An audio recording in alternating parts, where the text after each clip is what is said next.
Night in the Woods is an important game. It's a reminder that good games don't need to push the boundaries in terms of game design, nor do they need to redefine what a game is. Just telling a good story with relatable characters is enough. It speaks on personal issues that many people face, but not many talk about, and offering up that comfort for people is important. For me, personally, playing it felt like someone took a snapshot of my life when I was 20, switched the setting and turned everyone into anthropomorphic animals to cover up the fact that they really just retold my own life story. Maybe that's the genius of the game. It's written in such a way that anyone can relate to it. There's a piece of your own experiences embedded somewhere in the story of going home and not wanting to grow up. This video will be very minimal on spoilers, but consider this your warning if you want to stay completely blind to everything.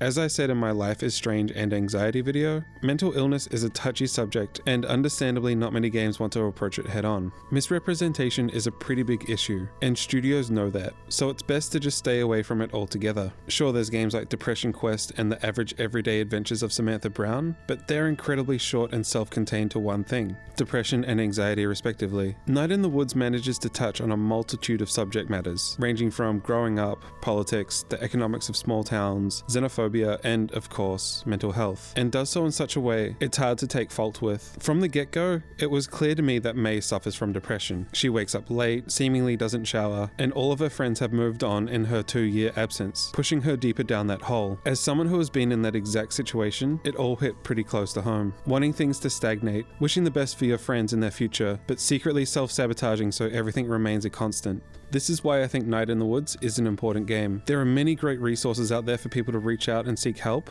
but sometimes it's good just to know there are others out there in the world going through what you did, putting into a playable expression the same struggles many of us face on a day-to-day basis. As a game, it sits somewhere between platformer, walking simulator, and adventure, focusing on narrative and characters more than anything else, but taking moments to break from its own conventions to have a little bit of fun with you. Of course, all these moments fit thematically. They're getting May out of her rut, an excuse for her to bond with those around her rather than wallow in her room. It's very obvious how much love and care from the people at Infinite Falls went into it. There is a level of emotion only few games seem to reach, weaving personal and very real struggles into a fictional narrative. The main focus here is May, having returned home from dropping out of college to her hometown of Possum Springs to try and pick up where she left off, and forget what a disaster trying to get a higher education was. As someone who has had a significant move away from my hometown, only to return a few years later, I can sympathize heavily with May. It's a strange experience. The people are all there, most of the shops are the same, maybe a few have switched hands for one reason or another, and for the most part, everything feels the same. But it isn't. There is this sudden realization that life moved on without you. Life continues without you, whether you want to acknowledge it or not, and that reality doesn't hit harder than when returning home. Night in the Woods captures this tone perfectly, with its setting over multiple seasons, pushing that change really is all around you, and growing up is inescapable for May. So that's where she is in her life. College didn't work out, her friends didn't leave to get an education, so instead they got jobs, and are trying to grow up. But she doesn't want that. She wants everything to stay the same, as it was before leaving Possum Springs. Not many games can get youth culture right, but recently more and more have been doing a better job at that, and Night in the Woods falls into the category of very close to a perfect representation. It's little things like checking your laptop to see if there's messages from Greg, B, and Angus before doing anything with your day. You're not forced to do this, but it compels you in such a way that you want to see how the gang is doing before anything else. You can feel a collective experience of lives lived and troubles overcome oozing out of every part of this game. It says that life is fucking hard, and having this idyllic dream of turning 20 means you should have it all figured out by then. No one does, and that's okay, and it's a lesson May is trying to learn.